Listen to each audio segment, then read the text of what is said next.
அவர் வீர தமிழன், வீரமைந்தன் தமிழன் கதை நாங்கள் படிக்கிற காலத்தில் அவர் சந்திக்க வாய்ப்பு இருந்தது. ஒரு முறை இந்த புலிகளுடைய மூலாவது மாமனிதராக அவரை சரி செய்த பொழுது அவரை பேட்டி காண சொல்லி அந்த பக்கத்துலேருந்து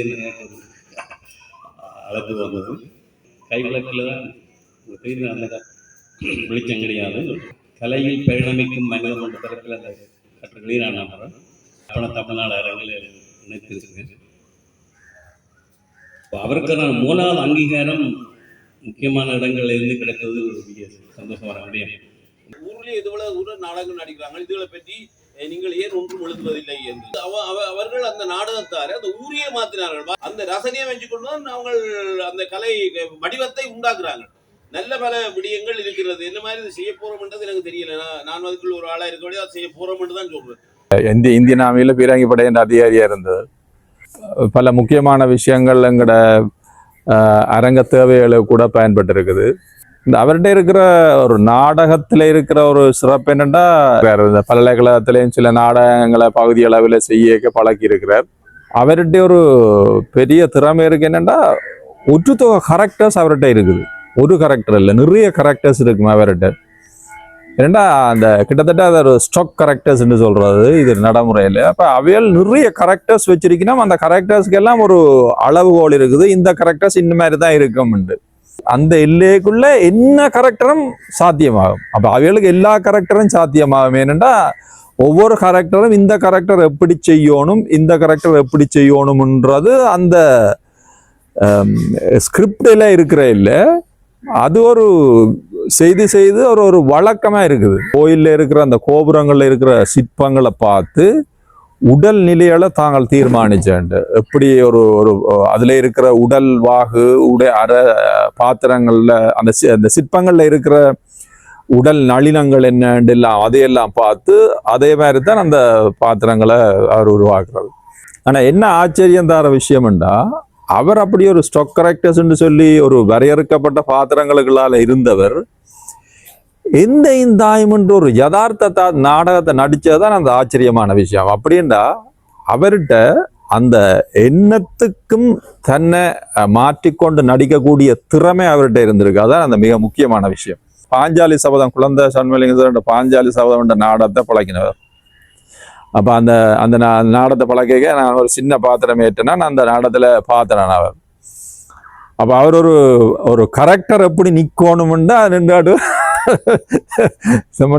நின்று ஆடுறாரு. அது எப்படிண்டு அது இப்படித்தான் வரணும். இந்த கரெக்டர்னா அந்த கை இப்படி இருக்கணும், இது இப்படி இருக்கணும்னா அப்படித்தான் வரணும். அப்படியே அந்த கரெக்டர் இருக்கணும். அப்போ ஆக்களுக்கு அங்கே பழகி நிற்கிற நேரங்களில் அவர் கையெல்லாம் அப்படி எடுத்து கொடுத்தோன்னுதான் எங்கள்கிட்ட வார ஆக்கள் எல்லாரும் அப்படி ஒரு ஸ்ட்ரென்த்தாக வர இல்லை தானே. எல்லாம் நல்லது கெட்டது வலது உள்ளது வலது இல்லாண்டு எல்லா வகையிலும் பாருங்க. நம்ம அப்போ வந்தா இது சொன்ன உடனே அது அப்படியெல்லாம் நிற்காது. ஊழி தாண்டவம் முடிந்து போயினும் உயிர்ப்பு மீளவும் நிகழ வேண்டுமே. வாழ்வு கூத்தை நாம் ஆட வாழ்கிறோம், வலிமை நோக்கி நாம் பயணமாகிறோம். ஊழி தாண்டவம் முடிந்து போயினும் உயிர்ப்பு மீளவும் நிகழ வேண்டுமே. வாழ்வு கூத்தை நாம் ஆட வாழ்கிறோம், வலிமை நோக்கி நாம் பயணமாகிறோம். உங்களை நாங்கள் நினைவு கூர்கிறோம், உயிர் கலந்து நாம் உணர்வு சேர்க்கிறோம். ஊரில் இருந்த நாடகங்கள் பற்றி நாங்கள் யோசிக்கிறோம். இது மற்ற பக்கம் அரசையாண்ட கூட்டு வாழ்க்கை, இந்த கூட்டில் அவருக்கு இருந்த விருப்பம், நாடகம் பற்றி அவற்ற ஃபீலிங். இன்றைக்கு மற்ற பக்கம் சமூகம் தனித்து போறது, தற்கொலை. கிராமங்கள்ல ஊர்கள்ல சனம் கூடி குதூகலிக்கிறது இன்றைக்கு குறைச்சி போய். எனவே அதை திருப்பி கொண்டுடலாமா? ஊர்தோறும் ஆக்கள் கூடி, எங்கட ஊர்ல அராளி என்ற ஊர், அராளியில ஒவ்வொரு வருஷமும் ஜனவரி மாதம் 1ஆம் தேதி நாடகம் கட்டாயம் நடக்கும். அதுக்கு ஒரு 15 நாளைக்கு முதல் அந்த பிடிகள் சேர்ந்து பெட்ரோமேக்ஸும் கொளுத்தி கொண்டு வருவாங்க நாடகம் ரிஹர்சல். அந்த தச்சில நான் மறந்திருக்கேக்கில் அந்த பெட்ரோமேக்ஸ் வெளிச்சத்தை கண்டால் அடைகிற குதூகலத்துக்கு அளவில் அடே ரிஹர்சல் அவர் நாமக்கல் போயிருக்கிறது, எங்களுக்கு அனுமதி கிடைக்கும்.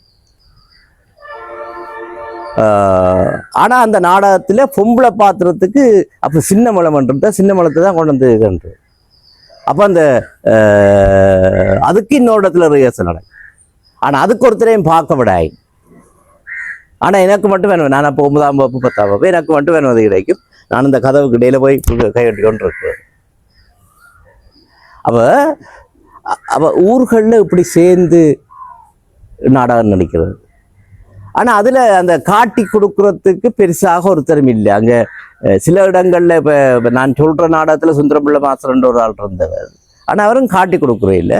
ஆனால் பார்த்தா என்னன்னு சொன்னால் அவங்க தங்கட பாட்டில் நடிச்சு சில ஸ்டேஜிலையும் அது ஒவ்வொரு எல்லாம் பெறும். அப்போ இந்த ஊர் நாடகங்கள்ன்ற தன்மை வேறு, அது ஒரு கொண்டாட்டமாக இருக்கிறதுக்கான வாய்ப்பு அதில் இருக்கு. ஆனால் நாங்கள் திருப்பி நாடகத்தை படிக்க வலிக்கிட்டு படிப்பாகி அது இன்னொரு நாடகத்தை கொப்பி பண்ண வலிக்கிட்டு அது ஒரு எக்ஸசைஸாக போக இன்றைக்கு மாணவர்களே அதில் அழுக்கிற ஒரு நிலை வந்து.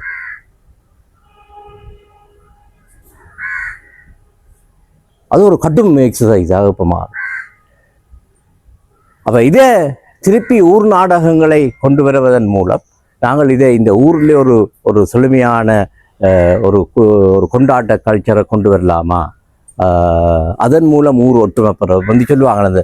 அந்த கொண்டாட்டத்தில் ஊர் ஒற்றுமையாகும், சண்டை பிடிச்சவங்க திருப்பி ஒற்றுமையாவாங்க.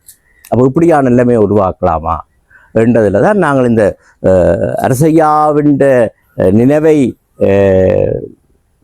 பகிர்ற அதே நேரம் அதிலேருந்து பாஞ்சு நாங்கள் எதிர்கால நாடக வளர்ச்சிக்காக இந்த ஊர் நாடகங்களை திருப்பி அவர்களை அந்த அந்த பண்புகளை கொண்டு வர்றது, அவர்களை செய்ய வச்சு அதை என்னன்னு சொல்லி. ஆனால் அது அது முழுமையாக அதில் திருப்தி அடைகிறேன் இல்லை, அதில் அதை நாங்கள் மீள் கண்டுபிடிப்பு செய்து அதுலேருந்து அடுத்த கட்டத்துக்கு போக வேண்டும், அது வேறு.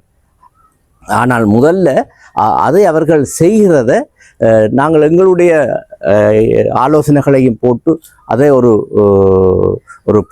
போட்டி என்றதை எல்லாருக்கும் பழக்க வேண்டபடியாக, எங்களுக்கு அது பெரிய விருப்பம் இல்லை, ஆனால் போட்டி என்றதை எல்லாருக்கும் பழக்க வேண்டபடியால் அதை நாங்கள் செய்வோமான்னு சொல்லி யோசிக்கிறோம். இதில் அரசையாண்ட மகள் நோர்வேல இருக்கிறார், அவர்கிட்ட மகளோட புருஷன் மருமகன் சர்வேந்திரா, அவர் எங்களோட மன்சுவந்த மேனியர், அவர் இந்த பண்பாட்டு மையத்திலையும் ஒரு ஆள். அவர்கள் இதை ஸ்பான்சர் பண்ணுறன்னு சொல்லியிருக்கணும். இந்த நாடக போட்டி இதில்